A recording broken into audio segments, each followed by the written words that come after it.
وہ اعمال یا وہ کام جن کے کرنے سے نیکیاں برباد ہو جاتی ہیں، یا نیکیوں کو برباد کر دینے والے اعمال۔ اور انشاءاللہ العزیز اس لیکچر میں 15 ایسے اعمال رکھوں گا جو نیکیوں کو برباد کر دیتے ہیں۔ تو نیکیوں کو برباد کر دینے والے یا ہلاک کر دینے والے یا تباہ کر دینے والے 15 اعمال آج میں رکھنے کی کوشش کروں گا۔ نیکیوں کو برباد کر دینے والے یوں تو کئی اعمال ہیں جو احادیث میں بتائے گئے کہ یہ عمل کرنے سے نیکیاں برباد ہو جاتی ہیں، قرآن نے کئی عمل بتائے کہ یہ عمل کرنے سے نیکیاں برباد ہو جاتی ہیں، لیکن ان تمام میں سے میں نے 15 ایسی یا ایسے اعمال چنے، 15 یا 15 ایسے عمل چنے جن عمل کے کرنے سے یا اعمال کے کرنے سے اللہ رب العزت یا تو کچھ حصہ نیکیوں کا یا مکمل نیکیاں مٹا دیتا ہے، لیکن اکثر پوائنٹ مکمل نیکی مٹا دینے والے ہیں۔ جیسا کہ اس سے پہلے کچھ لیکچرز میں نے آپ کے سامنے وہ اعمال رکھے جو گناہوں کو مٹا دیتے ہیں، اور بالخصوص ہم نے 10 ایسے اعمال دیکھے تھے جو گناہوں کو مٹا دیتے ہیں، لیکن آج 15 ایسے اعمال رکھنے کی کوشش کروں گا جو نیکیوں کو، گڈ ڈیڈز کو، اچھے کاموں کو، حسنات کو جو انسان اپنے زندگی میں کرتا ہے، اور زندگی کا جو اصل سرمایہ ہے، یہی وہ پونجی ہے جو انسان لے کر جائیں گا تو آخرت میں کام آنے والی ہے۔ باقی مال، دولت اور زمین، جائیداد، اولاد وہ سب یہاں چھوڑ کر جاتا ہے، لیکن یہ وہ پونجی اعمال جو نیکیاں ہوتی ہیں، جو حسنات ہوتی ہیں۔ تو آج میں آپ کے سامنے 15 ایسے گناہ رکھوں گا جن گناہوں کے کرنے سے انسان کی نیکیاں مکمل طور سے کمپلیٹلی ختم ہو جاتی ہے، وائپ آؤٹ ہو جاتی ہے، یاد رکھیے مٹا دی جاتی ہے۔ اور ظاہر سی بات ہے ایک مومن کی جمع پونجی یہ نیکیاں ہی ہوتی ہے۔ اگر یہ نیکیاں اس سے چھین لی جائے یا نیکیاں چلی جائے یا انسان عمل اپنی زندگی میں کرتا رہے لیکن اس کو یہ نہ پتا ہو کہ کون سے عمل کرنے سے نیکیاں برباد ہو جاتی ہے، اور وہ پھر جو ہے جب اللہ رب العزت کے پاس پہنچے اور اس کے نام اعمال میں نیکیاں تو ہو لیکن وہ ختم کر دی جائے اس لیے کہ اس نے ایسے گناہ کر کے آیا تھا جو گناہوں نے اس کی نیکیوں کو مٹا ڈالا، یا ایسے اعمال کر کے آیا تھا جن اعمال نے اس کے نیکیوں کو ختم کر ڈالا، مٹا ڈالا، یاد رکھیے۔ تو لہٰذا ایک انسان کے لیے بڑا ہی خسارے والا وہ دن ہوگا۔ تو آئیے میں آپ کے سامنے 15 ایسے گناہ رکھتا ہوں یا 15 ایسے اعمال رکھتا ہوں جن اعمال کے کرنے سے نیکیاں مکمل طور سے یا بہت حد تک برباد ہو جاتی ہے، ختم ہو جاتی ہے، مٹا دی جاتی ہے، اور انسان خسارہ اٹھانے والوں میں سے، جہنم رسید ہونے والوں میں سے ہو جاتا ہے۔ تو آئیے وہ کیا گناہ ہیں یا وہ کیا اعمال ہیں جن کے کرنے سے نیکیاں ختم کر دی جاتی ہے، یاد رکھیے وہ باتیں میں آپ کے سامنے رکھنے کی کوشش کروں گا۔ سب سے پہلی چیز یاد رکھیے، سب سے پہلا عمل جس کے کرنے سے انسان کی تمام نیکیاں مٹا دی جاتی ہے وہ عمل ہے، یاد رکھیے، اللہ تعالیٰ کی آیت یا قیامت کے دن کا انکار کرنا۔ اللہ تعالیٰ کی آیت مطلب اللہ رب العزت جو اپنے انبیاء کے ذریعے کتاب بھیجتا ہے، جو وحی بھیجتا ہے، اس کا انکار کرنا، یا پھر قیامت کے دن کا، آخرت کے دن کا، روز جزا کا انکار کرنا، یہ سب سے پہلا گناہ ہے جس کے کرنے سے نیکیاں مٹا دی جاتی ہے، نیکیاں ختم کر دی جاتی ہے۔ آئیے اللہ رب العزت کیا فرماتا ہے سورۃ الکہف سورہ نمبر 18 آیت نمبر 103 سے 105 میں اللہ فرماتا ہے اور کہتا ہے کہ آپ کہہ دیجئے کہ کیا ہم تمہیں ایسے لوگوں کے بارے میں خبر نہ دے دیں جو اعمال کے لحاظ سے سب سے زیادہ نقصان اٹھانے والے ہیں۔ اللہ فرما رہا ہے کیا ہم ان لوگوں کی خبر تمہیں نہ دے دیں جو لوگ آخرت میں سب سے زیادہ خسارہ، نقصان، گھاٹا اٹھانے والے ہیں۔ اور اللہ فرماتا ہے اور کہتا ہے یہ وہ لوگ ہیں کہ جن کی دنیاوی زندگی کی تمام کوششیں بیکار ہو گئی۔ یہ وہ لوگ ہیں جن کی دنیا کی تمام کوششیں زندگی میں کی وہ بیکار ہو گئی، ٹھیک ہے، اور وہ اسی گمان میں رہے کہ وہ بہت اچھے کام کر رہے تھے، اور ان کو یہ ظن ہوا، یہ فیلنگز آئی کہ انہوں نے اچھا کام کیا، جبکہ اللہ نے ان کی تمام دنیا کی کوشش بیکار کر دی۔ یہی لوگ ہیں جنہوں نے اپنے رب کی آیتوں کو اور اس کی ملاقات سے انکار کیا۔ یہی لوگ ہیں جنہوں نے رب کی آیتوں کو جھٹلایا اور آخرت کے دن کو، رب سے ملاقات کے دن کو انکار کیا، اس لیے ان کے اعمال غارت کر دیے گئے۔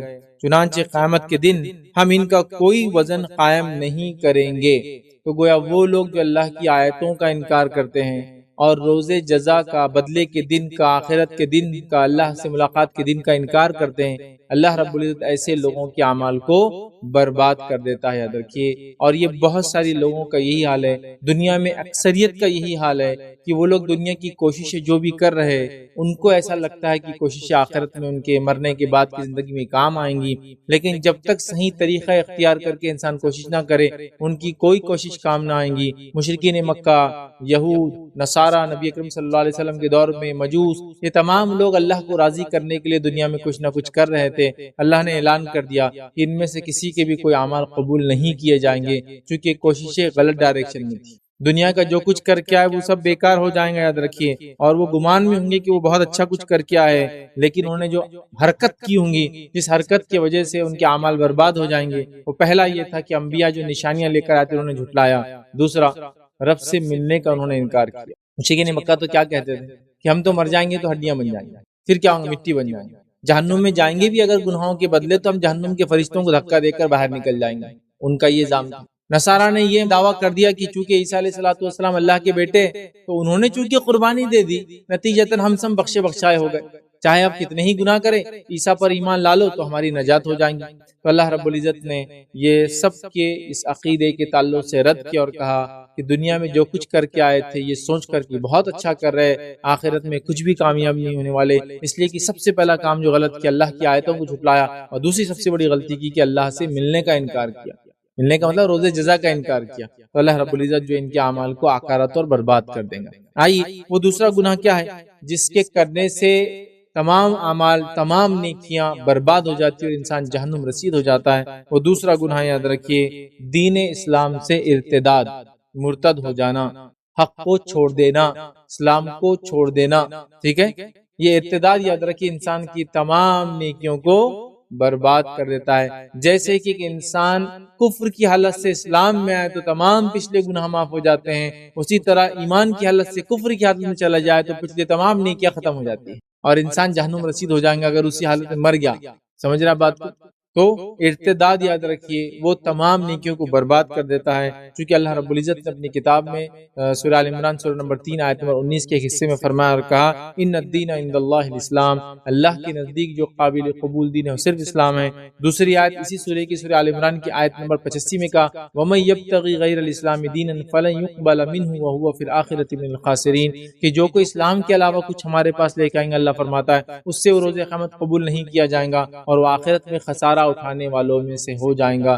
تو لہٰذا دین سے منہ پھیر لینا، حق سے منہ پھیر لینا، اسلام سے منہ پھیر لینا، ارتداد کو اختیار کرنا، ٹھیک ہے، مطلب اسلام کا رد کر دینا اور مرتد ہو جانا، یاد رکھیے یہ انسان کی تمام نیکیوں کو برباد کر دیتا ہے۔ اور یاد رکھیے جب انسان مرتد ہوتا ہے تو مرتد ہونے کی کئی کیفیتیں ہیں، ارتداد کی کئی کیفیتیں، کئی صورتیں، 3 سے 4 صورتیں آپ کے سامنے سرسری طور سے رکھتا ہوں کہ وہ کیا کیا صورتیں ہیں، ورنہ ہم یہ سمجھتے صرف کہ میں یہ بول دوں کہ میں اب مسلمان نہیں رہا، یہ ایک صورت نہیں، اس کی 3 سے 4 صورتیں جو علماء بتاتے ہیں، اور اس کے علاوہ بھی صورتیں ارتداد کی، جس میں سے پہلی صورت یاد رکھی وہ یہ ہے کہ بعض اوقات صرف زبان سے کسی بول کی وجہ سے انسان مرتد ہو جاتا ہے، زبان کے کسی بول سے وہ مرتد مطلب وہ کفر میں چلا جاتا ہے، اور کفر میں چلا جانا مطلب اسلام کو چھوڑ دینا، اس اعتبار سے میں کہہ رہا ہوں۔ تو بعض الفاظ صرف کچھ الفاظ ادا کر کے کفر کی طرف چلا جاتا ہے، ارتداد کر بیٹھتا ہے، جس کی مثال یہ کہ اللہ تعالیٰ کو یا اس کے رسولوں کو یا اس کے فرشتوں کو گالی گلوچ کرنا، برا بھلا کہنا، مذاق کا موضوع بنانا، انسان اس سے اسلام سے نکل جاتا ہے، یاد رکھیں۔ اور فرشتوں پہ ایمان وغیرہ کے تعلق سے میں نے اس میں تفصیلات اس کی رکھی تھی کہ اکثر علماء کے ہی فتوی ہے کہ فرشتوں کا مذاق اڑانا یہ کفر ہے، ٹھیک، تو اس سے انسان جو ہے نکل جاتا ہے۔ دوسری مثال اگر ہے تو بعض اوقات وہ اپنے کسی فعل کی وجہ سے مرتد ہو جاتا ہے، کسی فعل، کسی ایکشن کی وجہ سے مرتد ہو جاتا ہے، مثال کے طور پر جیسا کہ بتوں کو سجدہ کرنے لگ جائے، بتوں کے سامنے جھکنے لگ جائے، ہے نا، چاہے وہ زمین آسمان کی کوئی اور مخلوق ہو جھکنے لگ جائے، یہ بھی مرتد ہو گیا، یہ بھی ارتداد کفر کی ایک کیفیت ہے۔ اسی طرح تیسری شکل یاد رکھیے وہ اپنے عقیدے کے اندر باطل عقائد کو شامل کر لے، اسلامی عقیدے میں باطل عقائد کو شامل کر لے تو بھی وہ مرتد ہو جاتا ہے، جیسے کہ مثال کے طور پر یہ سوچے کہ زنا حلال ہے، نماز کی کوئی ضرورت نہیں، بس یہ ڈرانے کے لیے کہ 5 وقت پڑھو تو اچھے رہیں گے، نہیں پڑھے بھی تو کچھ نہیں ہوتا، تو یہ بھی ایک صورت ہے۔ اسی طرح ارتداد کی ایک صورت ہے یاد رکھیے کہ صرف شک کی وجہ سے انسان مرتد ہو جاتا ہے، شک سے مراد یہ کہ پتہ نہیں اللہ ہے یہ نہیں، چلو لیکن ہم مان لیتے، کیا ہے پتہ نہیں، شرک کو برا تو بولا جا رہا ہے لیکن ہو سکتا ہے اللہ شرک کرنے کے بعد ہی معاف کر دے گا یار، اصل ہاں جہنم تو ہے لیکن ہو سکتا ہے ڈرانے کے لیے ہوں گی، تو جو سزائیں بولی جا رہی ہے وہ آخرت میں چھوٹ دے دی جائیں گی، یہ اس کو شک ہے، یاد رکھیے، ٹھیک ہے، تو ایسے شکوک کی بنیاد پہ یاد رکھیے وہ مرتد ہو جاتا ہے، اور یہ پختہ شک ہے اس کا کہ ٹھیک ہے اللہ نے بولا شرک حرام ہے لیکن مسئلہ نہیں کو کر بھی لے تو میں امید کرتا ہوں معافی ہو جائیں گے، جہنم تو ہے لیکن مجھے ایسا لگتا ہے کہ میں کو شکی کوئی جائیں گا بلکہ سب کو اللہ معافی کر دیں گے، اور ایسے جب شکوک اور شبہات جب دینی عقائد میں جو کہ واضح طور سے اللہ نے اپنی کتاب میں اس کے رسولوں نے ڈرائے لوگوں سے، اور اس کے بعد انسان کرے کہ جہنم وہنم ڈرانے کے لیے تھی، وہ نہیں ہے، تو یہ شک شبہات بھی انسان کو مرتد کر دیتے. ٹھیک ہے، دین کو چھوڑ دینا چاہے کسی بھی قسم سے، تو وہ انسان مرتد ہو جاتا ہے، اور مرتد ہونے سے اس کے تمام پچھلے اعمال برباد ہو جاتے. یاد رکھیے. اور آج کل کا جو زمانہ چل رہا ہے، بہت چھوٹی چھوٹی باتوں پہ میں نے دیکھا ہے نوجوان الہاد کو اختیار کر رہے ہیں. الہاد مطلب دین کو چھوڑ دے رہے، اسلام رب کو ماننا مطلب وہ کسی قسم کے معبود کو ہی نہیں مان رہا تھا، یہ کہہ رہے کوئی ہے ہی نہیں بنانے والا. یا پھر دوسرا یہ کہ وہ ارتداد، کچھ دنیا کی پسند کی وجہ سے مرتد ہو جا رہے ہیں، کچھ دنیا کی چاہت کی وجہ سے مرتد ہو جا رہے ہیں، کوئی دنیا کے منصب پوزیشنز کی وجہ سے مرتد ہو جا رہے ہیں، کوئی دنیا کی چاہت کی وجہ سے، کوئی عورت کی وجہ سے لوگ مرتد ہو جا رہے ہیں. یہ بہت بڑا خسارہ. یاد رکھیے. آئیے اللہ رب العزت نے مرتد کے اعتبار سے، ارتداد کے اعتبار سے کیا فرمایا. اللہ فرماتا ہے اور کہتا ہے وَمَن يَرْتَدِدْ مِنْكُمْ عَنْ دِينِهِ فَيَمُتْ وَهُوَ كَافِرٌ فَأُولَٰئِكَ حَبِطَتْ أَعْمَالُهُمْ فِي الدُّنْيَا وَالْآخِرَةِ وَأُولَٰئِكَ أَصْحَابُ النَّارِ هُمْ فِيهَا خَالِدُونَ. اللہ فرماتا ہے اور کہتا ہے کہ اور تم میں سے جو لوگ دین سے پلٹ جائیں اور کفر کی حالت میں مر جائیں تو ان کے اعمال دنیا میں بھی غارت ہوں گے اور آخرت میں بھی، اور یہی لوگ جہنمی ہوں گے اور جو اس میں ہمیشہ ہمیشہ رہیں گے. تو مرتد کی سزا ہمیشہ کی جہنم میں. یاد رکھیے. اور اس کے پچھلے اعمال اللہ نے فرمایا برباد ہو جاتے ہیں. تو لہٰذا ایمان بڑی اہم چیز ہے، انسان اس کو غنیمت جانے اور ہمیشہ اس ایمان کی دولت کو، اس سرمایہ کو سنبھال کے اٹھا کے رکھنے کی ضرورت ہے. دنیا کی چند لالچیں، چند فوائد کبھی بھی انسان کو حق سے دور نہ کرے. جاتا ہے. آئیے تیسرا وہ عمل جس کے کرنے سے انسان کے اعمال برباد ہو جاتے ہیں، وہ عمل کیا دیکھتے ہیں. اللہ تعالیٰ کی عبادت میں غیر اللہ کو شریک ٹھہرانے سے اعمال برباد ہو جاتے ہیں. ایک انسان اللہ کی عبادت بھی کر رہا ہے جبکہ ہمیں حکم اللہ کی عبادت ہی کرنے کا ہے، تو اللہ کے ساتھ کسی کو شریک کرنے سے پچھلے اعمال برباد ہو جاتے. یاد رکھیے. اور انسان جہنم رسید ہو جاتا ہے. یاد رکھیے. جس کی چونکہ شرک کے تعلق سے ہم سب جانتے ہیں، شرک ایک سب سے سنگین جرم ہے جو انسان اللہ رب العزت کی ذات کے ساتھ جو ہے کرتا ہے. یاد رکھیے. تو لہٰذا شرک کرنے سے اعمال برباد ہو جاتے ہیں، ختم کر دیے جاتے ہیں. لیکن ایک بات میری یاد رکھیے، میں جتنے گناہوں کے تعلق سے بات کر رہا ہوں، ان میں سے اکثر گناہ ایسے جن گناہوں کی اگر معافی مانگ لی جائے زندگی کے اندر نزع کی حالت سے پہلے توبہ کر لی جائے تو یہ تمام کی تمام معاف ہو سکتی ہے. تو کوئی نا امید نہ ہو میری باتوں کو سمجھ، امید ہمیشہ باقی ہے. توبہ کر لے، راستہ اس کو پلٹنے کا ہمیشہ باقی. یاد رکھے. ٹھیک ہے. تو آئیے تیسرا وہ گناہ جو غیر اللہ کو شریک کرنا، شرک کرنا، یہ بہت سنگین جرم ہے. لیکن میں بہت افسوس کے ساتھ اس بات کو کہہ رہا ہوں کہ امت مسلمہ میں شرک کو اتنے دھڑلے سے کیا جا رہا ہے کہ نعوذ باللہ توحید شرک بن چکا اور شرک توحید بن چکی. نعوذ باللہ. اللہ ہم کو معاف کرے. مطلب حالت یہ ہے کہ ایک اللہ کو ماننے کو لوگ شرک سمجھ رہے ہیں. یہ کیا صرف ایک اللہ کو مانگ رہے ہیں، اور شرک کو توحید سمجھ رہے ہیں. ہاں یہ طریقہ ہے اللہ سے مانگنے. آپ سمجھے اتنا شرک کامن ہو چکا ہے درکی ہمارے سماج میں. لہٰذا ایسے سماج میں ہمارے لیے بہت ضروری ہے اپنے عقیدے کو انٹیکٹ رکھے، اس کا علم حاصل کرے، اس کو مضبوط بنائے. یاد رکھیے. اور چھوٹے موٹے آندھی طوفان یا بڑے بڑے آندھی طوفان جو عقیدے کے معاملے میں آئے، وہ بھی ہم کو اپنے عقیدے سے، اپنے بلیف سے، اپنے ایمانیت سے ہلا نہ سکے. یاد رکھیے. تو آئیے شرک جو ہے یہ بڑا خطرناک جرم ہے. اور اللہ رب العزت نے سورہ انعام سورہ نمبر 6 اور آیت نمبر 88 میں ایک ایسی بات کہی. یاد رکھیے. جس کے لیے آیت نمبر 86 سے یہ مسئلہ شروع ہوتا ہے. 86 87 اور 88 پہ یہ بات آ رہی ہے. تو 86 اور 87 میں اللہ رب العزت نے کم و بیش ایک لمبا واقعہ ہے، اس سے پہلے کی بھی کچھ آیتیں، پوری آیتوں کو اگر ملا لے تو کم و بیش 18 انبیاءوں کا تذکرہ اس آیت نمبر 88 سے پہلے. کتنے انبیاءوں کا تذکرہ ہے؟ 18 انبیاءوں کا سیدھا اللہ نے نام لیا، سیدھا نام لیا کہ یہ اور یہ اور یہ اور یہ اور یہ 18 انبیاءوں کا نام لینے کے بعد اللہ رب العزت کیا فرماتا ہے اس کے کنکلوژن، اس کے آخر میں جو کہ آیت نمبر 88 ہے، اس میں فرماتا ہے اللہ وَلَوْ أَشْرَكُوا لَحَبِطَ عَنْهُمْ مَا كَانُوا يَعْمَلُونَ. اگر یہ لوگ بھی اے نبی صلی اللہ علیہ وسلم شرک کرتے، یہ انبیاء جن کے ہم نے نام تم ابھی لیے ہیں، اگر یہ انبیاء بھی شرک کرتے تو اللہ فرما رہا ہے ہم ان کے بھی اعمال کو برباد کر دیتے. کیا فرمایا؟ اور اگر یہ حضرات بھی شرک کرتے، جو کچھ ہی اعمال کرتے تو سب اکارت ہو جاتے. تو اگر انبیاء بھی اگر شرک کرتے تو اللہ فرما رہا ہم ان کے اعمال بھی برباد کر دیتے. تو شرک کیا کرتا ہے؟ اعمال کو، نیکیوں کو کھا جاتا ہے، برباد کر دیتا ہے. یاد رکھیے. آئیے آگے اللہ رب العزت نے صرف ان انبیاءوں کو نہیں، سورہ زمر سورہ نمبر 39 39 اور آیت نمبر جو 65 میں 65 میں اللہ فرماتا ہے اور کہتا ہے وَلَقَدْ أُوحِيَ إِلَيْكَ وَإِلَى الَّذِينَ مِن قَبْلِكَ لَئِنْ أَشْرَكْتَ. اللہ فرماتا فرماتا ہے اے نبی صلی اللہ علیہ وسلم ہم تم سے وَلَقَدْ أُوحِيَ إِلَيْكَ ہم آپ کی طرف بھی اس چیز کی وحی کر رہے ہیں اور آپ سے پہلے بھی انبیاء کو ہم نے یہی وحی کی تھی۔ اللہ فرماتا ہے إِلَيْكَ وَإِلَى الَّذِينَ مِن قَبْلِكَ اور آپ سے پہلے بھی ہم نے یہی وحی کی تھی لَئِنْ أَشْرَكْتَ کہ نبی اگر آپ نے بھی شرک کیا ہم آپ کے بھی اعمال کو برباد کر دیں گے وَلَتَكُونَنَّ مِنَ الْخَاسِرِينَ اور آپ بھی خسارہ اٹھانے والوں میں سے ہو جائیں گے۔ اے نبی اگر آپ نے بھی شرک کیا تو آپ کے اعمال بھی برباد ہو جائیں گے۔ پچھلی آیت میں 18 انبیاءوں کے نام لینے کے بعد کہا کہ اگر انہوں نے بھی شرک کیا ہوتا تو ان کے اعمال بھی برباد ہو جاتے۔ تو انبیاء جیسی ذات بھی اگر شرک کر لے چونکہ وہ شرک کرتے نہیں، یہ صرف وضاحت تھی قوموں کو اور آنے والے لوگوں کو کہ یہ اتنے نزدیک میرے ہونے کے باوجود بھی میں ان سے شرک برداشت نہیں کروں گا تو باقی لوگوں کا کیا ہے؟ ہوتا ہے نا کچھ لوگوں کا معاملہ یہی ہوتا ہے، ٹھیک؟ تو اللہ کہہ رہا ہے نہیں تم اتنے قریب ہو میرے، لیکن اگر تم بھی شرک کرو تو اعمال برباد ہو جائیں گے۔ یقیناً آپ کی طرف بھی اور آپ سے پہلے بھی تمام انبیاءوں کی طرف وحی کی گئی ہے کہ اگر آپ نے بھی شرک کیا تو بلا شبہ آپ کا عمل بھی ضائع ہو جائیں گا اور یقیناً آپ خسارہ اٹھانے والے لوگوں میں ہو جائیں گے۔ جو انبیاء جو کبھی شرک کر ہی نہیں سکتے ہیں، اللہ ان کو وارننگ دے رہا ہے۔ در حقیقت یہ قوموں کو ایک وضاحت ہے، قوموں کو ایک وارننگ ہے کہ اگر تم بھی یہ غلطی کرو تو تمہارے ساتھ بھی وہی سلوک اور عمل کیا جائے گا کہ تمہارے اعمال کو برباد کر دیا جائے گا جو ایک عام آدمی کے ساتھ کیا جائے گا۔ تو لہٰذا شرک جو ہے عمل کو برباد کر دیتا ہے۔ تو ہم اپنے آپ کو، اپنی نفسوں کو، اپنی اولاد کو شرک سے محفوظ رکھنے کی پوری کوشش کریں۔ آئیے آگے بڑھتے ہیں۔ چوتھا وہ کام، وہ عمل جس کے کرنے سے عمل برباد ہو جاتے، وہ یہ اللہ تعالیٰ سے کفر کرنا۔ اللہ تعالیٰ سے کفر کرنے سے کیا ہوتا ہے؟ انسان جو ہے اس کے اعمال اکارت ہو جاتے ہیں، غارت ہو جاتے ہیں۔ یاد رکھیے تو کفر یاد رکھیے بہت سنگین چیز ہے۔ شرک اور کفر یاد رکھیے، مشرک اور کافر یاد رکھیے۔ مشرک اور کافر یہ دو ایسی مخلوق ہے اللہ کی جو کبھی بھی جنت میں نہیں جائیں گی، یاد رکھیے۔ ابراہیم علیہ السلام کے تعلق سے حدیث کے اندر یہ الفاظ آتے ہیں کہ ابراہیم علیہ السلام جو اللہ رب العزت سے جو ایک دعا ان کی باقی تھی جو انہوں نے اٹھا کے رکھی اور وہ روز قیامت کریں گے، وہ دعا یہ ہے کہ اللہ میرے والد کو جنت میں داخل کر دے، مجھے آج رسوا نہ کر ان کی وجہ سے۔ تو اللہ تعالیٰ فرمائیں گا اے ابراہیم کیا تجھے پتا نہیں ہے ہم نے کافر پہ جنت کو حرام قرار دیا ہے۔ تو شرک اور کفر یاد رکھیے بہت سنگین جرم ہے، یاد رکھیے اس حدیث سے پتہ چلتا ہے۔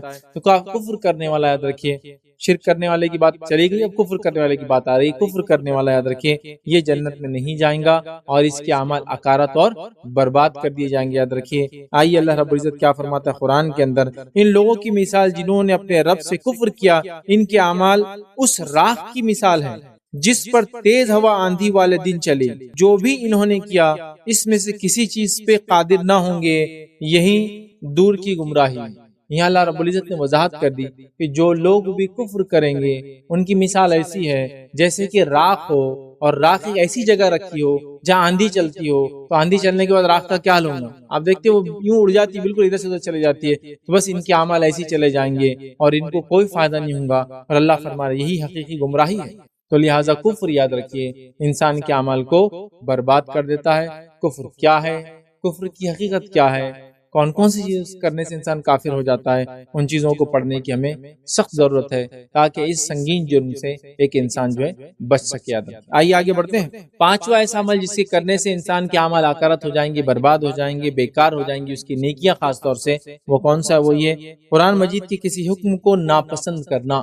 قرآن کی کسی حکم کو، کیونکہ وہ اللہ کی طرف سے، تو اللہ کے کسی حکم کو یا قرآن کے کسی حکم کو ناپسند کرنا، ناپسند کرنا۔ اور یہ مسئلہ تو ایسا ہے، اب میں اس معاملے میں کیا بتاؤں آپ، اتنے سارے قرآن کے احکامات ہیں چونکہ ہم کو نہیں سمجھتے، ہمارے پلے نہیں پڑ رہے، سمجھ رہے، یا میں اس کی خلاف ورزی کر رہا ہوں تو میں یہ سوچنے لگ جاتا ہوں یار ایسا کیوں ہے، خامخواہ ایسا نہیں ہونا تھا یار، یہ ایک عام بات ہوگی۔ جیسا مثال کے طور پہ قرآن نے کہہ دیا زانی کو سزا دی جائے، اگر غیر شادی شدہ ہو تو 100 کوڑے لگائے جائے، شادی شدہ ہو تو سنسار کر دیا جائے، چور اگر چوری کرے تو ہاتھ کاٹ دیا جائے، کوئی انسان خون کرے تو خون کا قصاص کا بدلہ خون سے لیا جائے۔ جب یہ باتیں آتی ہے تو کچھ لوگ بولتے رہے یار یہ عجیب ہی حکم ہے، نہیں ہونا تھا، بہت ہی سخت دکھ رہا۔ تو یہ اللہ کے حکم کو آپ کیا کریں معلوم، اس کے انکار کرنے والے آپ ناپسند کر رہے ہیں۔ یا عورتوں کی اگر مثال لے لے تو یہ پردہ وردہ کہہ کے لیے چپ خامخواہ دے دیے اللہ تعالیٰ نے، یا پھر سستی، کاہلی اور دنیا پرستی کے نتیجے میں آج ہمارے حال یہ نماز 5 وقت نہیں ہونا تھا، کاش، اور ناپسند کرنے لگتے ہیں۔ پہلے تو یہ ایسی ہوتا ہے کیوں ہوا، پھر ناپسندیدگی کی طرف جاتا ہے، اور کبھی کبھار انسان اپنی عام زندگی میں اس کو بول بھی بیٹھتا ہے یار کیا یہ 5 وقت کی نماز، یہ کیا پردہ وردے کا یہ حکام لگا نعوذ باللہ، یہ کیا سزائے موت کا ہے، اب چلتا غلطی ہو جاتی ہے بچوں سے، کیا چلتا ابھی۔ تو یہ ایک اللہ کے حکم کو ناپسند کرنے میں یاد رکھیے. تو اللہ کے حکم کو یا قرآن کی کسی حکم کو ناپسند کرنے سے آدمی کافر ہو جاتا ہے یاد رکھیے، اور اس کے تمام اعمال برباد بھی ہو جاتے ہیں. تو یہ پانچواں وہ ہے یاد رکھیے عمل جس سے کرنے سے عمل برباد ہو جاتے ہیں، وہ یہ ہے کہ قرآن کی کسی حکم کو ناپسند کرنا. اور اللہ رب العزت نے اس بات کو قرآن میں یوں فرمایا، اور کچھ لوگوں کی صفت بتاتے ہوئے فرمایا جن کو سزا ملیں گی. اللہ فرماتا ہے، کہتا ہے یہ اس لیے کہ جو کچھ اللہ نے نازل کیا تھا اسے انہوں نے ناگوار سمجھا، چنانچہ اللہ نے ان کے اعمال کو ضائع کر دیا.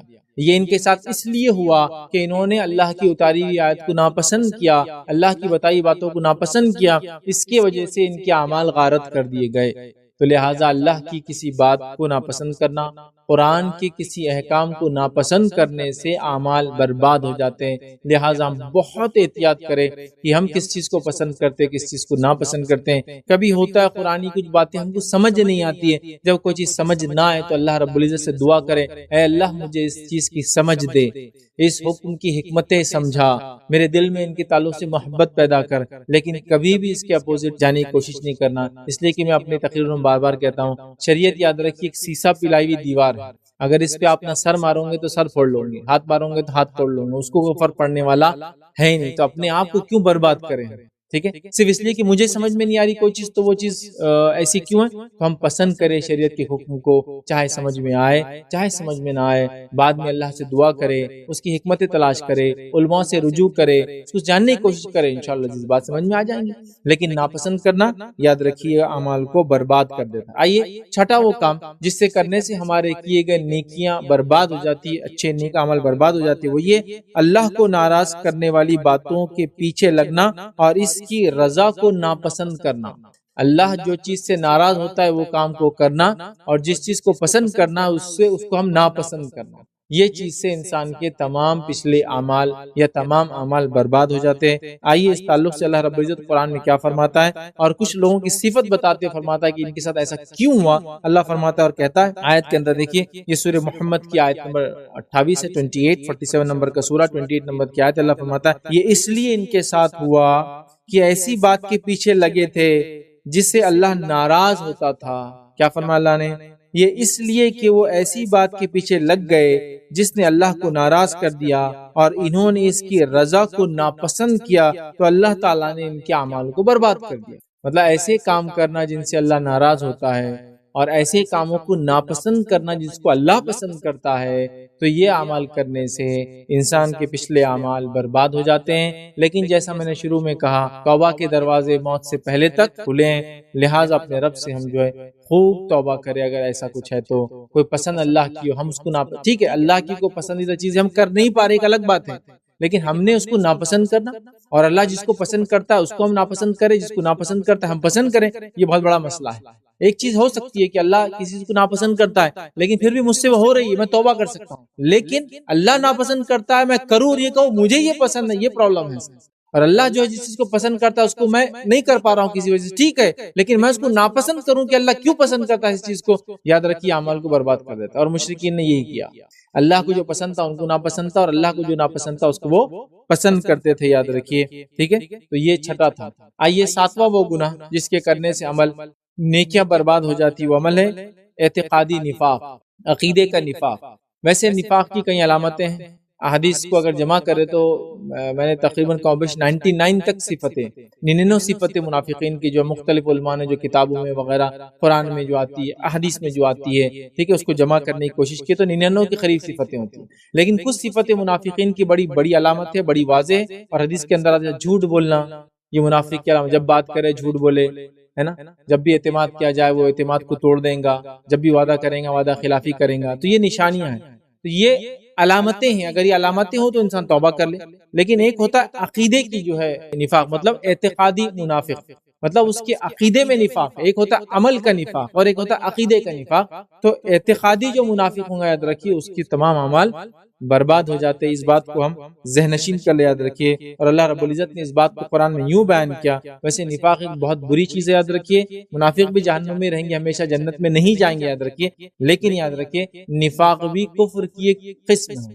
نفاق بھی کفر کی ایک قسم ہوتا یہ ہے کہ کافر ظاہراً بھی کفر اختیار کرتا ہے، بولتا ہے میں مسلمان نہیں ہوں، اور اندر بھی کافر ہوتا ہے، لیکن منافق ظاہراً بولتا ہے میں ایمان والا اور اندر کافر ہوتا ہے، تو منافق بھی یاد رکھیے یہ بھی کفر کی ایک قسم ہے۔ تو اعتقادی منافق جو ہوں گا وہ کافر ہوتا ہے، یاد رکھیے، اور اس کے بھی عمل برباد ہو جائیں گے۔ اللہ رب العزت نے قرآن میں دیکھی کیا فرمایا ایسے لوگوں کے تعلق سے، اور یہ سورہ مائدہ سورہ نمبر 5 کی آیت 53 53 ہے، 5 سورہ نمبر 5 آیت نمبر 53 میں اللہ فرماتا کہتا ہے وَيَقُولُ الَّذِينَ آمَنُوا أَهَؤُلَاءِ الَّذِينَ أَقْسَمُوا بِاللَّهِ جَهْدَ أَيْمَانِهِمْ إِنَّهُمْ لَمَعَكُمْ حَبِطَتْ أَعْمَالُهُمْ فَأَصْبَحُوا خَاسِرِينَ۔ اللہ فرماتا اور کہتا ہے اور ایمان والے کہیں گے کہ کیا یہی لوگ ہیں جو اللہ کی بڑی بھاری قسمیں کھایا کرتے تھے کہ یقیناً وہ تمہارے ساتھ ہیں۔ منافقین کیا کرتے تھے؟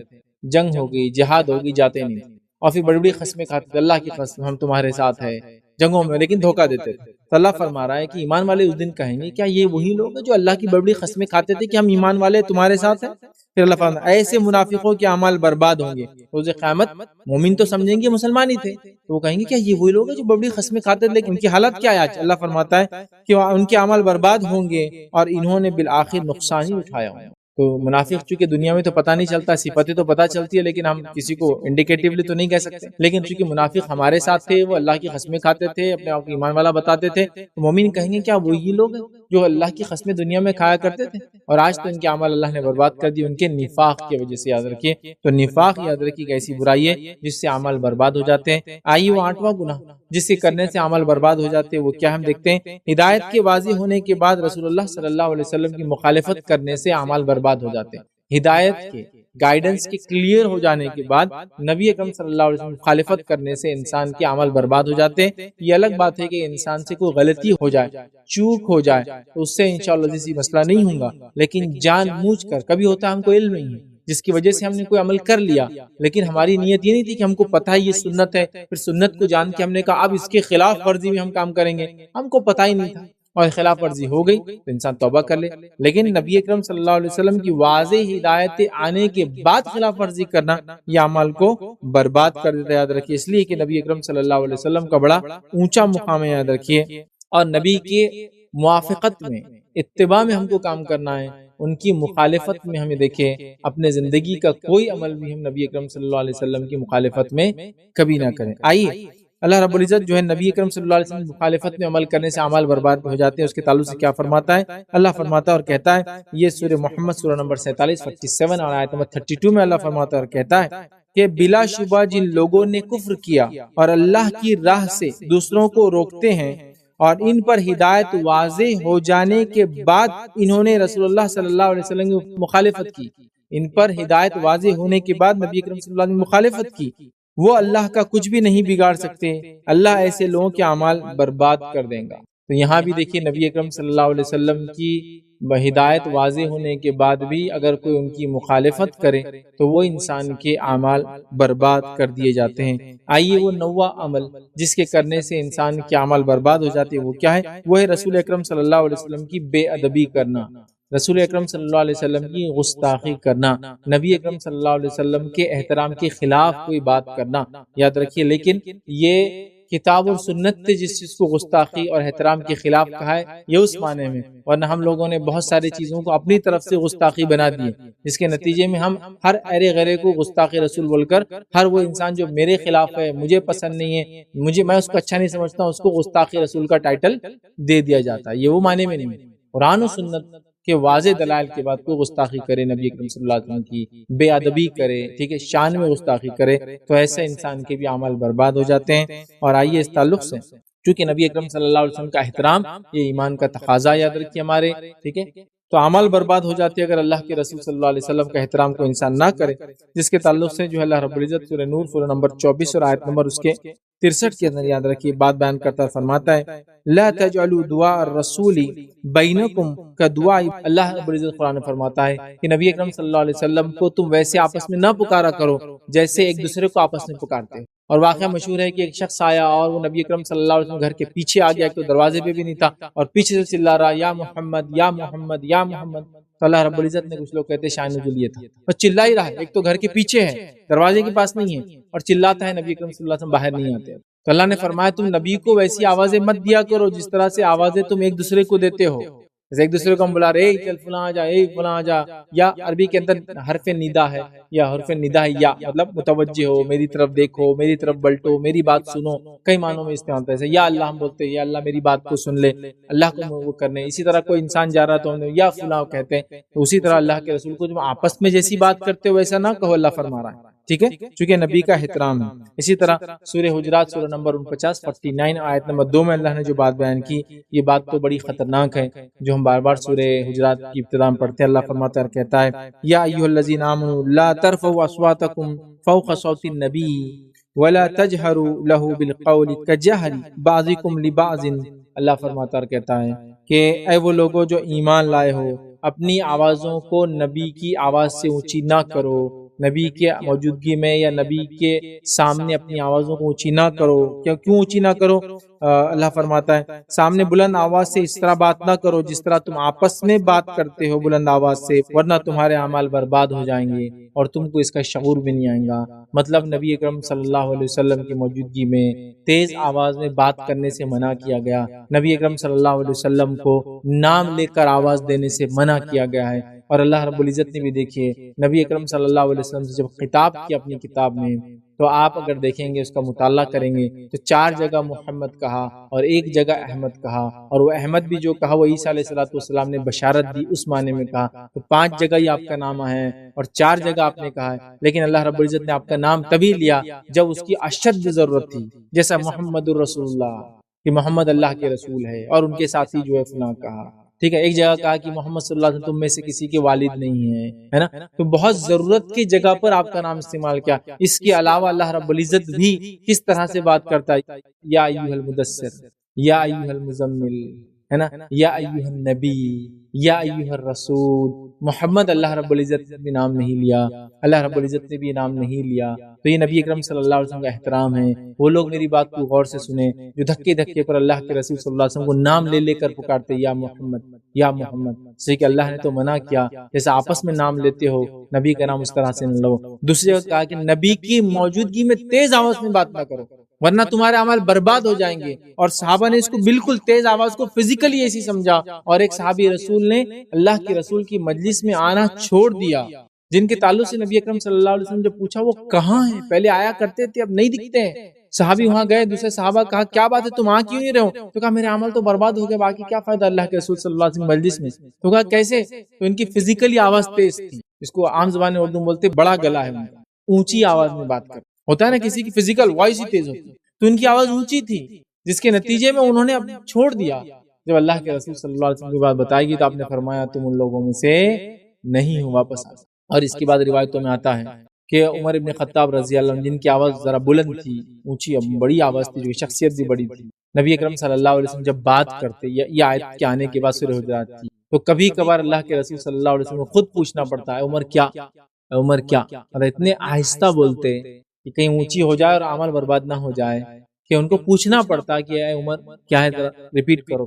اتنی پھر صحابہ نے آواز کو پست کر لیا۔ اس کے بعد یاد کسی امام کا بڑا مشہور قول ہے، نبی اکرم صلی اللہ علیہ وسلم کی قبر مبارک پر بھی آواز اٹھانے کو حرام قرار دیتے، وہ کہتے تھے نبی کا احترام جیسا زندگی میں تھا وہ دنیا سے جانے کے بعد بھی ہے، لہٰذا قبر کے پاس تیز آواز میں بات نہیں کی جائیں گی۔ اسی لیے اگر مسجد نبوی میں کوئی شور و غل کرے، تیز آواز میں بات کرے، تو اس کو اٹھا کے پولیس لے کے چل جاتی، کیونکہ وہ غیر قانونی ہے، چونکہ نبی کے احترام کے خلاف ہے مسئلہ۔ تو میرے کچھ بھائی جو چیختے ہیں، چلاتے ہیں، نبی اکرم صلی اللہ علیہ وسلم نام لے لے کر پکارتے ہیں، وہ تھوڑا غور کرے، یہ طریقہ ادب کے خلاف ہے، یہ خلاف ہے، ٹھیک ہے۔ اور صحابہ کو بھی دیکھا گیا جیسا نبی کی زندگی میں احترام کرتے تھے، قبر مبارک کے پاس بھی کبھی تیز آواز میں بات کرتے نہیں پائے گا۔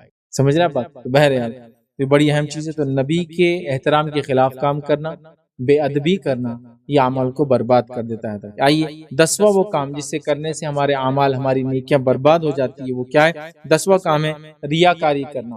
ریاکاری دکھاوا جس کو بولتے ہیں، اس کو شرک اصغر کہا جاتا ہے۔ اور ریاکاری مطلب یہ ہے کہ کسی عمل کو خالص اللہ کے لیے نہ کرتے ہوئے انسان اپنی نیت میں یہ خرابی کرے کہ وہ دوسروں کو بتانے کے لیے کرے، یا اللہ کے لیے کرے لیکن دوسروں کو بتانے کے لیے بھی کرے، مطلب یا تو پھر سیدھا سیدھا بتانے کے لیے، یا تو پھر دونوں اس کا مقصد ہو، اس کے اعمال بھی قبول نہیں ہوتے اور اس کے اعمال بھی برباد کر دیے جاتے ہیں وہ ریا کی وجہ سے۔ آئیے نبی اکرم صلی اللہ علیہ وسلم کیا فرمایا، حدیث کے الفاظ سنتے ہیں۔ حدیث میں الفاظ یوں ہیں، اس طرح سے آتے ہیں، یہ سلسلۃ الحدیث صحیحہ کی روایت ہے۔ حدیث کے الفاظ یہ ہے کہ نبی اکرم صلی اللہ علیہ وسلم نے ارشاد فرمایا، مجھے تم پر سب سے زیادہ خوف شرک اصغر کا ہے، تم پہ سب سے زیادہ خوف شرک اصغر کا ہے، ٹھیک ہے؟ تو صحابہ نے پوچھا کہ شرک اصغر کیا ہوتا ہے، یہ چھوٹا شرک کیا ہے؟ تب نبی اکرم صلی اللہ علیہ وسلم فرمایا، شرک اصغر سے مراد ریاکاری ہے۔ اللہ تعالیٰ قیامت کے دن جن لوگوں کو ان کے اعمال کا بدلہ دے گا، اللہ تعالیٰ قیامت کے دن جب لوگوں کو ان کے اعمال کا بدلہ دے گا، جو لوگوں نے ریاکاری کی تھی ان سے کہیں گا، جاؤ آج انہی سے جا کے بدلہ لے لو جس کو دکھانے کے لیے کام کیا کرتے تھے، یاد رکھیے، پھر دیکھو تمہیں اس کا کیا بدلہ ملتا، جاؤ۔ تو ریاکاری کرنے والے کی بھی اعمال برباد ہو جاتے ہیں، ختم کر دیے جاتے ہیں۔ تو لہٰذا ہم اس بات کا خاص خیال رکھیں، کبھی بھی اپنی نیتوں میں ہم فطور گڑبڑ نہ ہونے دے، ہمیشہ کسی بھی عمل کو خالص اللہ کے لیے کرے۔ اگر نیت میں کوئی فساد آ رہا ہے تو اس عمل کو اس وقت چھوڑ دے، پھر جب نیت کی اصلاح ہو جائے پھر وہ کام کرے، سمجھ رہے ہیں؟ جیسا مثال کے طور پر ایک انسان ہے، حج اس پر فرض ہو چکا ہے، کسی وجہ سے نہیں گیا، لیکن آج اس کے دل میں جذبہ جاگ گیا کہ میں بھی حج کو جاؤں گا۔ کیوں حج کو جاؤں گا؟ اس لیے کہ میرے جو بھائی کی بیٹے کی شادی تھی اور ان کے نام کے آگے الحاج لگا اور میرے نام کے آگے کچھ بھی نہیں لگا، اب میں بھی حج کو جا کے آ جاتا تو میرے نام کے آگے بھی حاجی صاحب الحاج لگ جائیں گا۔ یہ نیت میں بگاڑ ہے۔ عمل حج ہے، صحیح ہے، ضروری ہے، فرض بھی ہے اس پر، لیکن ابھی نہیں ہے، تو وہ کیا کرے، اپنی نیت کی اصلاح کرے، پہلے اس نیت کو ترک کرے، اللہ مجھ سے غلطی اور خطا ہوئی، میں نے ایسی نیت، میں خالص تیری عبادت کے لیے، چونکہ مجھ پہ تو نے حج فرض کیا، اب جاؤں، سمجھ رہا؟ یہ بہت ضروری ہے، نیت کی اصلاح۔ کوئی آیا اور اس کو کچھ آپ دینا چاہتے ہیں لیکن دل میں ہی بات آ گئی کہ اب سب لوگ دیکھیں گے میں دے رہا ہوں، پھر ہاتھ کو روکے، نیت کی اصلاح کرے، چونکہ عمل اللہ کے بس قابل قبول نہیں ہوں گا۔ یہ دوسری ایک روایت، اس میں نبی اکرم صلی اللہ علیہ وسلم فرمایا، کہا اور آپ نے فرمایا، ابو امامہ باہلی رضی اللہ عنہ اس کے راوی وہ کہتے ہیں کہ ایک شخص نے نبی اکرم صلی اللہ علیہ وسلم کے پاس آ کر یہ کہا، آپ کا کیا خیال ہے کہ جو شخص جنگ میں اس لیے شریک ہو کہ اسے اجر و ثواب بھی ملے اور شہرت بھی ملے؟ ایک آدمی جنگ میں شامل ہو رہا ہے اور اس کی نیت ہے کہ اجر و ثواب بھی ملے اور شہرت بھی ملے، دو چیز چاہ رہا ہے، تو نبی اکرم صلی اللہ علیہ وسلم فرمایا اس کو کچھ بھی نہیں ملیں گا، شہرت بھی نہیں ملیں گے اور اجر بھی نہیں ملیں گے، اور کوئی خالی شہرت کے لیے جائے تو اس کو عمل کا اجر نہیں ملے گا اور شرک اصغر اس کے نام عمل میں لکھا جائے گا۔ صرف خالص اللہ کے لیے اگر جائیں گا جنگ میں تو اس کو اجر ملے گا۔ اور صحابی نے کیا پوچھا، وہ جنگ میں جا رہا ہے، نیت یہ کہ اللہ کے لیے، لیکن ایک اور نیت ہے شہرت بھی ہو جائے، تو اس میں سے دونوں میں سے کیا ملیں گا؟ نبی اکرم صلی اللہ علیہ وسلم فرمایا دونوں بھی نہیں ملیں گے، ایسا نہیں کہ چلو اس کی شہرت میں کچھ بھی نہیں ملے گا اس کو، ٹھیک ہے؟ تو لہٰذا ریاکاری بہت ہی خطرناک چیز ہے، یاد رکھیے۔ آئیے اسی طرح ایک اور روایت ہے، سنن نسائی کی روایت ہے، اس کے الفاظ دیکھیے کیا ہے، بے شک اللہ تعالیٰ کوئی عمل قبول نہیں کرتا سوائے اس کے جو خالص ہو اور اس کے ساتھ اللہ کی رضا طلب کی گئی ہو۔ اللہ تعالیٰ کوئی عمل قبول نہیں کرتا سوائے اس کے کہ وہ خالص ہو اور اللہ کی رضا کے لیے کیا گیا ہو، مطلب نیت بھی اور عمل بھی دونوں کا خالص ہونا شرط ہے کسی عمل کے قبولیت کے لیے، تو اللہ تعالیٰ قبول ہی نہیں کرتا۔ لہٰذا ہم ریا سے بچے۔ ریا بہت خطرناک مرض ہے، لیکن یہ ہماری سوسائٹی اور سماج میں بہت کامن ہو چکا ہے کہ ہم اعمال کو لوگوں کو دکھانے کے لیے کر رہے ہیں، یاد رکھیے، ٹھیک ہے؟ اسی طرح 11واں عمل جس کے کرنے سے یاد رکھیے انسان کے اعمال برباد ہو جاتے ہیں، وہ 11واں عمل کیا ہے؟ اکیلے میں محرمات کا ارتکاب کرنا، مطلب وہ چیز جو حرمت والی ہے، وہ چیز جو حرام ہے، جب آپ خلوت میں ہوں، اکیلے میں ہوں، اس کا ارتکاب کرنا، پبلکلی نہیں کرنا، لیکن جب چھپے ہوئے ہو، اکیلے میں ہو تو کرنا۔ ایسا کرنے سے بھی انسان کے اعمال برباد ہو جاتے ہیں۔ اور اس تعلق سے یاد رکھیے ثوبان رضی اللہ عنہ اس کے راوی فرماتے اور کہتے ہیں، رسول اللہ صلی اللہ علیہ وسلم نے ارشاد فرمایا، میں یقیناً اپنی امت کے لیے ایسے لوگوں کو جانتا ہوں جو قیامت کے روز ایسی نیکیاں لے کر آئیں گے جو تہامہ پہاڑ کے برابر یا تہامہ پہاڑوں کے مانند روشن ہوں گی، لیکن اللہ تعالیٰ ان کی نیکیوں کو ہوا میں اڑا دیں گا اور چھوٹے چھوٹے ذرات بنا دیں گا۔ نیکیاں پہاڑ کی جیسی، اور تہامہ پہاڑ چمکتا تھا، چمکدار بہترین نیکیاں لائیں گے، لیکن اللہ ذرات بنا کے ان کو اڑا دیں گا، یاد رکھیے۔ صوبان رضی اللہ نے فرمایا، اے اللہ کے رسول صلی اللہ علیہ وسلم، یہ کون لوگ ہیں بتا دیجئے تاکہ ان لوگوں سے ہم احتیاط کریں اپنی زندگی میں۔ تو آپ نے فرمایا آپ ان لوگوں کے بارے میں ہمیں وضاحت کر دیجئے تاکہ ان کے بارے میں ہم کو کھل کر بیان کر دیجئے، تاکہ ہم کو ہمارے علم میں آ جائے اور ہم ان لوگوں کے ساتھ شامل نہ ہوں۔ تو آپ نے فرمایا یہ وہ لوگ ہیں، خبردار وہ تمہارے بھائی ہوں گے، مطلب مسلمان ہوں گے، ٹھیک ہے، تمہاری قوم سے ہوں گے، مطلب تمہی میں سے ہوں گے، اور وہ رات کو اسی طرح قیام کریں گے جیسا تم قیام کرتے ہو، تہجد کا بھی اہتمام کرنے والے ہوں گے جیسا کہ تم کرتے ہو، لیکن وہ ایسے لوگ ہوں گے کہ جب خلوت میں ہوں گے، اکیلے میں ہوں گے، پردے میں ہوں گے، لوگوں کی نظروں سے دور ہوں گے، خلوت میں ہوں گے، تو انہیں اللہ تعالیٰ کی حرام کردہ چیزیں ملیں گی تو وہ ان سے اپنا دامن نہیں بچائیں گے۔ مطلب جب اکیلے میں ہوں گے، حرام چیزیں ملیں گی تو اس کو اختیار کر لیں گے، لیکن جب پبلک میں ہوں گے تو وہ تمہارے جیسے ہوں گے، نمازیں پڑھیں گے، یہاں تک کہ تہجد پڑھیں گے، لیکن جب اکیلے میں ہوں گے تو اللہ کی حرام کردہ چیزوں کو حرام نہیں سمجھے گے، ان کا ارتکاب کر لیں گے۔ یہ بہت خطرناک چیز ہے، بہت خطرناک چیز ہے کہ انسان جس کو کہیں گے لوگوں کے سامنے ہو تو گناہ نہ کرے، اور جب لوگوں سے دور ہو جائے، چھپ جائے تو گناہ کرے۔ اور اس کے تعلق سے کسی شخص نے بڑی بہترین بات کہی تھی کہ اکیلے میں گناہ کرنے سے بچا کرو۔ ویسے تو گناہ تو کبھی بھی نہیں کرنا چاہیے، لیکن انہوں نے کہا کہ اکیلے میں گناہ کرنے سے بچا کرو، اس لیے کہ اکیلے گناہ جب کرو گے تو گواہ بھی وہی ہے جو انصاف کرنے والا ہے۔ مطلب اکیلے میں گناہ کرنے سے بچو، اس لیے کہ جو جج ہے وہی وٹنس بھی ہے اس کیس کے اندر، کیونکہ اکیلے میں گواہ اللہ ہی ہے، فیصلہ بھی اللہ ہی کرنے والا ہے۔ حالانکہ کھلے میں بھی کریں گے تو اللہ ہی گواہ ہے، لیکن لوگ بھی گواہ بنتے ہیں، لیکن اکیلے گناہ میں وہ کہتے ہیں زیادہ بچو، اس لیے کہ یہاں گواہ وہی ہے جو انصاف کرنے والا ہے، مطلب جج جو ہے وہی وٹنس بھی ہے کیس کے اندر۔ تو لہٰذا ہم بہت بچے، اللہ کی حرام کردہ چیزوں کو ہم دل سے حرام جانیں، چاہے پبلکلی ہو حرام ہے، چاہے اکیلے میں ہو حرام ہے، چاہے لوگوں کے سامنے ہو تو بھی حرام ہے، اور اسی طرح جو کہیں بھی انسان ہو تو بچے۔ تو خلوت میں، اکیلے میں جو حرام کردہ چیزوں کو کرتے ہیں ان لوگوں کے اعمال یاد رکھیے برباد کر دیے جاتے ہیں، یاد رکھیے۔ اسی طرح جو ایک 12ویں چیز یاد رکھیے، نماز عصر کو جان بوجھ کر ترک کرنا، اس سے بھی اعمال برباد ہو جاتے ہیں۔ نماز عصر کو، ویسے عصر کیا، ویسے ساری نمازیں اہم ہیں، لیکن عصر کی نماز کی تاکید ہے، یاد رکھیے، اور اس کے تعلق سے بہت ساری وعیدیں ہیں، جیسا کہ ایک روایت میں یہاں تک الفاظ ہے کہ کوئی اگر عصر کی نماز ایک بار چھوڑ دے تو اس کو روز قیامت جو اس پہ غم طاری ہوں گا، اس ایک نماز کو چھوڑنے غم وہ اتنا زیادہ ہوگا جیسا کہ اس کے پورے رشتہ دار مر گئے اور پورا مال ایک ساتھ لٹ گیا۔ کتنا غم ہوتا ہے انسان کو، اتنا غم روز قیامت صرف ایک عصر کی نماز چھوڑنے کا ہوگا انسان۔ بہرحال تو عصر کی نماز کو بلا وجہ چھوڑنا، جس کو ہم کہیں گے دانستہ طور پر چھوڑنا، جان بوجھ چھوڑنا، انجانے میں چھوٹ گئی، غلطی سے چھوٹ گئی، غفلت میں چھوٹ گئی، بے ہوشی میں چھوٹ گئی، ہنگامی کیفیت میں چھوٹ گئی، ہو سکتا ہے، لیکن جان بوجھ کر دانستہ طور پر چھوڑنا یاد رکھیے بہت سخت جرم ہے، اور اللہ رب العزت نے اس نماز کی تاکیدی حکم قرآن میں دیا اور فرمایا اپنی نمازوں کی حفاظت کرو، اور بیچ والی نماز کی خاص طور سے بیچ والی نماز کی حفاظت کرو۔ نمازوں کی حفاظت مطلب پانچوں نمازوں کی حفاظت فرض، بیچ والی نماز، تو بیچ والی نماز سے مراد یاد رکھیے عصر کی نماز ہے، اس سے پہلے فجر، ظہر آتی ہے، پھر عصر آتی ہے، اور اس کے بعد مغرب اور عشاء، تو عصر کی نماز بیچ والی نماز یاد رکھیے۔ تو اللہ نے اس کی خاص تاکیدی حکم دیا، اور آئیے اس تعلق سے نبی اکرم صلی اللہ علیہ وسلم نے کیا فرمایا؟ فرماتے جو شخص نماز عصر کو چھوڑ دے تو اس کے اعمال ضائع ہو جاتے ہیں، جو شخص نماز عصر کو چھوڑ دے اس کے اعمال ضائع ہو جاتے ہیں۔ اللہ ہم پہ رحم کرے، ہم عصر تو کیا کتنی نماز ہم چھوڑ دیتے ہیں۔ عموماً یہ دیکھا جاتا ہے کہ لوگ مغرب کی نماز سب سے زیادہ پڑھتے دن کی نمازوں میں، اس کی وجہ کیا مجھے نہیں معلوم، بٹ لوگ پڑھتے ہیں، یا شاید اذان ہوتے ہی جماعت رہتی ہے، جو بھی وجہ، آپ کو سب سے زیادہ آڈینس پبلک مسجد میں صرف آپ کو مغرب میں ملیں گے۔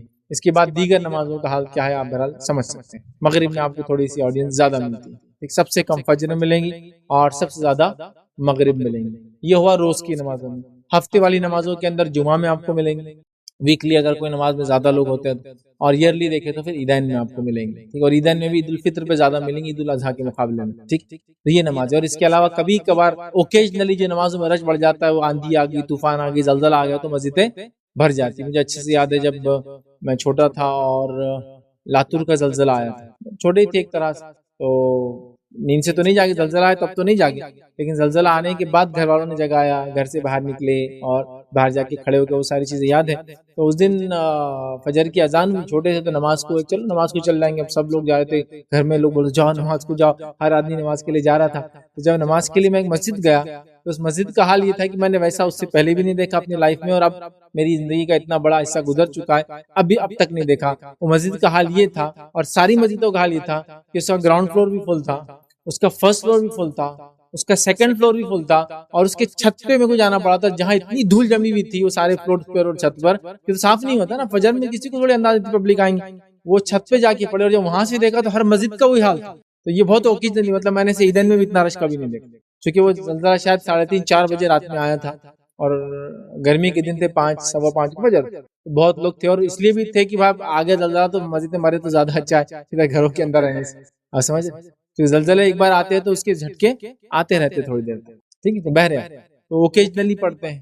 نمازوں کو روز پڑھنا ہے، 5 وقت پڑھنا ہے، پابندی کے ساتھ پڑھنا ہے، یاد رکھیے. حسن خوبی کے ساتھ پڑھنا ہے، یاد رکھیے. جماعت کے ساتھ پڑھنا ہے، یاد رکھیے. اول وقت میں پڑھنا ہے، یاد رکھیے. مسجد میں جا کر پڑھنا ہے، یاد رکھیے. یہ بڑی اہم چیزیں ہیں. بہرحال عصر کی نماز کے لیے خاص تاکید ہے. آئیے آگے بڑھتے ہیں. 13واں وہ عمل جس کے کرنے سے اعمال برباد ہو جاتے، 13واں وہ گناہ جس سے کرنے سے نیکیاں برباد ہو جاتی، وہ یہ ہے نجومی کاہنوں کے پاس جانا یا جادو کا کرنا اور کروانا. دونوں کو ایک ساتھ رکھواؤں، نجومی یا کاہنوں کے پاس جانا یا جادو کا کرنا اور کروانا. آئیے حدیث کے الفاظ سنیے. نبی اکرم صلی اللہ علیہ وسلم فرماتے اور کہتے ہیں کہ جو شخص جو ہے کسی کاہن یا نجومی کے پاس جائے اور اس کی کسی چیز کے تعلق سے سوال کرے تو اس کی 40 راتوں کی نماز قبول نہیں ہوتی. مطلب 40 دنوں تک نماز قبول نہیں ہوتی. 40 دنوں تک اس کی نماز ضائع ہو جاتی جو کسی کاہن کے پاس جا کر سوال کرے. ٹھیک ہے، وہ اس کو ایمان رکھتا ہے نہیں رکھتا ہے، بات کو مانتا ہے نہیں مانتا ہے. سیکنڈ گیا اور سوال کیا، 40 دن کی نماز گئی. اس کا مطلب کیا 40 دن نماز نہ پڑھے؟ نہیں، 40 دن نماز تو پڑھنا ہی ہے، اجر نہیں ملے گا، عمل برباد ہو. اور دوسری ایک روایت میں آپ نے فرمایا جو شخص کسی کاہن، ایسے شخص کے پاس جائے، کاہن کسی کو کہتے ہیں جو علم غائب ہونے کا دعویٰ کرتا ہے، کل کیا ہونے والی بات کا دعویٰ کرتا ہے اور وہ بتانے کی کوشش کرتا ہے، تو کاہن کے پاس جائے اور اس نے کہی ہوئی بات کی تصدیق کر لے. یہ پہلے نے سوال کیا تو 40 دن کی نہیں، تصدیق کر لے، ہاں صحیح بولے انہوں نے، تو اس نے اس چیز کا انکار کیا جو محمد صلی اللہ علیہ وسلم پر نازل ہوئی. ایک روایت میں اس نے کفر کیا جو محمد پر نازل ہوا. اور نبی اکرم صلی اللہ علیہ وسلم پر قرآن نازل ہوا. قرآن کا انکار کرنے والا کافر ہوتا ہے، اور وہ کافر، اور کافر کے پچھلے عمل برباد ہو جاتے، پہلے میں رکھ چکا. ٹھیک، اسی طرح اللہ رب العزت نے جادو کرنے والوں کے تعلق سے فرمایا سورہ بقرہ سورہ نمبر 2 آیت نمبر 102 کے اندر کہ ان کے عمل آخرت میں ان کے لیے کچھ نہیں ہے. ان کے عمل کے تعلق سے لفظ استعمال کیا خلاق، ان کے عمل خراب، بیکار، بے معنی، بے اثر ہو جائیں گے. خلاص ہیں، کچھ نہیں ان کو اجر ملیں گا، ان کے عمل کا کوئی بدلہ نہیں ملے گا. کس کو؟ کہانت، یہ جادوگروں کو، جادوگر کو اور جادو کرنے کروانے والوں. وہ پوری آیت کافی لمبی، آپ اس کو پڑھیں، لیکن یہ بات طے اللہ نے فرمایا ہے کہ جو جادو کرتا ہے اس کے اعمال کے تعلق سے وہ جانتا ہے آخرت میں کچھ بدلہ نہیں. تو کہانت کا کرنا، جادو کا کرنا اعمال کو برباد کر دیتا ہے. لیکن اب میں کیا بولوں، یہ کہانت اور جادوگری تو ایسا حال ہو گیا کہ ہر دھکے دھکے پر، ہر کونے کونے پر، ہر نکڑ و چوراہے پر اخبار کے اندر 100 ایڈ ہے تو 50 ایڈ تو اس کی بھرے ہوئے. فلاں مسئلہ ہے تو آ جائیے، فلاں یہ ہے تو آ جائیے، فلاں ہے تو ایسا ہو جائیے، آپ کا ہاتھ بتائیے، لکیروں سے تقدیر جان لیجئے، فلاں سے تقدیر جان لیجئے، یہ ہو گیا تو فلاں ہو گئے، پتے نکال کے تقدیر جان لیجئے. انسانوں سے تقدیر نکالی جا رہی، جانور تقدیر بتا رہے ہمارے کل کیا ہوگا، کہاں مریں گے ہم وہ پتا چل رہا، تو کسی کو یہ اور ساری چیزیں، بزنس میں کل کیا کرنا ہے، یہاں تک کی حالت یہ ہوگی اب کل کون سے کپڑے پہننا ہے وہ بھی وہی طے کر رہے ہیں. کل کالا پہنو بہت اچھا ہے، کل سفید مت پہنو اس سے نقصان ہوگا، کل پنک نوٹیں استعمال مت کرو، گرین نوٹوں پہ کام چلا لو، مطلب سب وہ طے کر لے رہے اب کل کیا ہوگا، اور اسی میں پوری زندگی غرق ہو رہی ہے. ایسا آدمی جو کاہنوں کے پاس جاتا ہے، سوال کرتا ہے تو 40 دن کی نماز آیا، سوال کر کے مان لیتا ہے تو شریعت کا منکر اور کافر ہو جاتا ہے. اور جادو کرنے کرانے والے جادوگر اور جادو کرنے کرانے والوں کے اعمال برباد ہو جاتے ہیں، بے معنی ہو جاتے ہیں، بے اثر ہو جائیں گے روز قیامت. یاد رکھیں، تو لہٰذا ان عمل سے بچیں. 14واں 14 وہ کام جس کے کرنے سے عمل ضائع ہو جاتے ہیں وہ یہ ہے اللہ تعالیٰ کی قسم کھا کر یہ کہنا کہ فلاں آدمی کو اللہ معاف نہیں کریں گے. وہ کہنے سے اس کے عمل برباد ہو جاتے جو ایسا کہہ رہا ہے. کیا کہہ رہا ہے کہ وہ آدمی، اللہ کی قسم وہ آدمی کبھی جنت میں نہیں جائیں گے. حالانکہ اللہ کی معافی عام ہے، سب کے لیے ہے، اور انسان کی موت تک ہے. لیکن ایک آدمی کیا بول رہا، نہیں اللہ اس کو کبھی معاف نہیں کریں گے، جنت میں نہیں ڈالیں گے. یہ دعویٰ کرنے والا خود اپنے عمل برباد کرتا ہے. آئیے حدیث کے الفاظ سنیے. جندب رضی اللہ عنہ فرماتے اور کہتے ہیں نبی اکرم صلی اللہ علیہ وسلم نے ارشاد فرمایا ایک آدمی نے کہا اللہ کی قسم فلاں آدمی کو اللہ معاف نہیں کرے گا، وہ آدمی کو اللہ معاف نہیں کرے گا. ٹھیک، تو اللہ تعالیٰ نے کہا وہ کون ہوتا ہے جو یہ قسم کھا کر کہے کہ میں فلاں آدمی کو معاف نہیں کروں گا. اللہ فرما رہا ہے کہ وہ کون ہوتا ہے یہ بولنے والا کہ میں کسی کو معاف نہیں کر سکتا ہوں. تب اللہ رب العزت پھر جواب دیتا ہے میں نے اس فلاں کو معاف کر دیا، میں نے اس فلاں کو معاف کر دیا ہے اور تیرے اعمال کو ضائع کر دیا. اس کو معاف اور تجھے ضائع ہے نا. یہ بہت خطرناک چیز ہے، خاص طور سے دینی طبقوں کے لیے، دینی حلقوں کے لیے، جس میں سے ہر شخص یہ دعویٰ کر رہا ہے کہ صرف میں جنت میں جانے والا ہوں، ان کی تو معافی ہونے والی نہیں ہے، ہم لوگ جنتی اور یہ لوگوں کو تو کبھی معافی نہیں. ہر آدمی دعویٰ کر رہا ہے. اللہ تعالیٰ فرماتا ہے یہ کون ہوتا ہے بولنے والا کہ میں اس کو معاف نہیں کر سکتا ہوں، لے میں نے اس کو بھی معاف کر دیا اور تیرے عمل ضائع کر دیا. اب کیا کرتا؟ گویا آدمی ایسا قول کہہ کر اللہ تعالیٰ کو چیلنج کر رہا ہے کہ اللہ معاف نہیں کرے گا اس کو. اللہ کہہ رہا ہے تو ہوتا کون ہے؟ اللہ کی مغفرت، اس کی معافی سب کے لیے ہے. وہ تو سب سے کٹر قسم کا بھی انسان ہوگا جو اسلام کے سب سے زیادہ خلاف، اسلام کو سب سے زیادہ نقصان بھی پہنچاؤں گا، وہ توبہ کر لیتا اپنے رب، اس کا رب اس کو معاف کر دیتا ہے. تو یہ کون ہوتا بولنے والا کہ اللہ اس کو معاف نہیں کرے گا؟ اللہ کی قسم کھا کر ہوگا. تو اللہ کہتا ہے جا اسے تو میں نے معاف کر دیا اور تیرے عمل برباد کر. تو کوئی شخص کبھی یہ نہ کہے کہ اللہ اسے معاف نہیں کرے، ہے نا. اور ہمارے پاس یہ کامن ہے، ویسے قسم نہیں کھاتے ہم لوگ، لیکن یہ بولنا کامن ہے اللہ تو کبھی معاف نہیں کریں گے. یہ کامن ورڈ ہے جو اللہ اس کو تو کبھی معاف نہیں کرے. ہاں یہ بول سکتی کہ اللہ اس کو کبھی معاف نہ کرے کیونکہ اس نے اتنا بڑا جرم کیا. یہ سوال ہے، اللہ تعالیٰ چاہے تو معاف بھی کر سکتا، نہیں کریں گا تو اللہ کی طرف سے گواہی دینا اللہ اس کو معاف نہیں کریں گا. آپ کون ہوتے بولنے والے؟ ہو سکتا ہو دنیا میں گناہ کر دکھاؤ لیکن بعد میں مغفرت کا پا گیا. ہو سکتا ہے دنیا میں گناہ کر دکھاؤ، آخر وقت میں ایسے عمل کر کے چلے گا اللہ کو راضی کر کے کہ جو ہم پوری زندگی بھی کر کے راضی نہیں کر پائے. لہٰذا جب تک کسی کی آنکھ بند نہ ہوئی ہو اور رب نے نہ فرمایا ہو، مطلب قرآن میں یہ حدیث میں نہ آیا ہو، ہم کسی کو جنتی اور جہنمی نہ بولے، کسی کے اللہ معاف نہیں کریں گا اور کسی کو معاف کریں گا یہ نہ سمجھیں. یہاں پر بہت ہوتا ہے، بہت کامن ہے. کوئی انسان گناہ کرتا زندگی میں، ارے اس کی تو معافی ہوئی نہیں ہوئی. میں بول سکتا کیوں؟ ارے شراب پیتے پیتے مرا. ٹھیک ہے شراب پیتے پیتے مرا، نو ڈاؤٹ، بٹ موت کے وقت تم نہیں تھے وہاں، تم نہیں جانتے، ہو سکتا موت سے پہلے کچھ کارنامہ انجام دے دیا ہو. حدیث کے اندر واضح ہے کہ انسان زندگی بھر گناہ کرتا ہے اور آخر میں وہ اپنی تقدیر پہ غالب آ جاتا ہے، اللہ اس کو معاف کرتا ہے. مطلب آخر میں اچھا عمل کر لیتا ہے، اور ایک زندگی بھر اچھا عمل کرتا ہے، آخر میں اس کی تقدیر اس پر غالب آ جاتی ہے، وہ برا کر بیٹھتا ہے اور جہنم رسید ہو جاتا ہے. حسن ظن رکھیے. ہاں جس کے بارے میں قرآن نے کہہ دیا جہنم تو جہنمی، جنت تو جنتی، یہ تو ہو گیا. لیکن اس کے علاوہ ہم کسی کو بھی لیبل نہ جنتی دے نہ جہنم میں دے. ہر کسی کے لیے دعائیں کرتے رہے کہ اللہ ان کو معاف کرے، ان کی مغفرت کرے، جنت میں اعلیٰ سے اعلیٰ مقامات فرمائے، ان کے گناہوں کی ان کو گناہوں کو ان کی ڈھانک دے، پردہ کر دے. یہ ساری چیزیں آپ کو ٹھیک ہے. تو بہرحال 15 اور آخری پوائنٹ جو آج لوں گا کہ وہ اعمال یا وہ عمل جس کے کرنے سے نیکیاں ختم ہو جاتی ہے، ضائع ہو جاتی ہے، برباد ہو جاتی ہے. تو 15واں آج کا جو گناہ وہ یہ ہے اللہ کے بندوں کی حق تلفی کرنا، اللہ کے بندوں کے حق مارنا. یاد رکھیے، اور اللہ کے بندوں کے حق مارنا اس تعلق سے بڑی مشہور روایت ہے جو صحیح مسلم کی ہے، اور یہ حقوق العباد کے اندر بڑی اہم روایت ہے. روایت کے الفاظ دیکھیے اس طرح سے. ابو ہریرہ رضی اللہ عنہ فرماتے اور کہتے ہیں رسول اللہ صلی اللہ علیہ وسلم فرمایا، کہا کیا تم جانتے ہو مفلس کون ہے؟ صحابہ نے کہا اللہ کے رسول ہم تو یہ سمجھتے ہیں ان کے پاس مال و دولت نہیں ہے، دینار و درہم نہیں، وہ مفلس ہے. پھر نبی اکرم صلی اللہ علیہ وسلم فرمایا، کہا ہم میں مفلس وہ ہے جس کے پاس درہم اور دینار نہ ہو. صحابہ نے کہا. تب نبی اکرم صلی اللہ علیہ وسلم نے کہا میری امت کا مفلس وہ ہے جو قیامت کے دن نماز، روزے، زکوٰۃ لے کر آئیں گا، اس نے کسی کو لیکن گالی دی ہوں گی، کسی پر الزام لگایا ہوں گا، کسی کا مال کھایا ہوں گا، کسی کا خون بہایا ہوں گا، ٹھیک ہے، اور کسی کو مارا ہوں گا، مطلب جسمانی تکلیف دی ہوں گی. لہٰذا ان میں سے ہر ایک کو اس کا حق بقدر اس کی نیکیاں دی جائیں گی، اور اگر ان کے حقوق پھر بھی پورے نہ ہو تو اللہ تعالیٰ حکم دیں گا کہ اس کی نیکی اگر ختم ہو گئی ہے تو لوگوں کے گناہ اس کے سر پر ڈال دو. پھر لوگوں کے گناہ اس کے سر پر ڈال دیے جائیں گے، پھر وہ جہنم رسید ہو جائیں گا. اس کے بھی عمل کام نہیں ہے ایک گناہ کی وجہ سے. وہ گناہ کیا تھا؟ بندوں کے حق مارنا، جس کو آج سب سے معمولی، سب سے ہلکا اور سب سے آسان سمجھا جاتا ہے. ادھار پیسے لے لیے، کیا کرتے کر لو، نہیں دیتے آپ.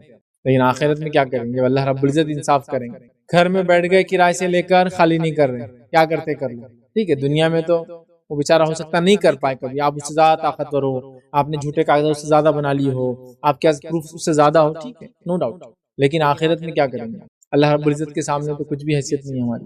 پھر کیا کریں گے وہ ہم سوچتے نہیں. گالی دے دی کسی کو، بس یوں ہی اٹھا چھٹا کے کیا کریں گا؟ وہ گالی دی تو سننا پڑے گا اس کو، میں آج طاقتور ہوں، میری آج جان پہچان ہے، ٹھیک ہے. لیکن کل اللہ رب العزت کے سامنے حاضر ہوں گے، یہ گالیاں بہت زیادہ قیمتی پڑ جائیں گی. یاد رکھیے، نیکیاں چل جائیں. کسی کو مار دیا اس لیے کہ میرے پاس طاقت ہے نا. اور ہمارے پاس آج کل تو یہ بڑا چلن ہے بھائی گیری کا، مافیا، ڈان، دادا اور کیا کیا رہتا، بڑا ایک ٹرینڈ چل رہا ہے. کس کو مارنے کا بولو، کس کو مار سکتا. بھائی آسان ایسا بولنا، لیکن کس کو بھی مارنا آخرت کے اعتبار سے بہت ہانیکارک اور گھاتک ہے، ورنہ یہ ساری نیکیاں برباد کر دیں گا.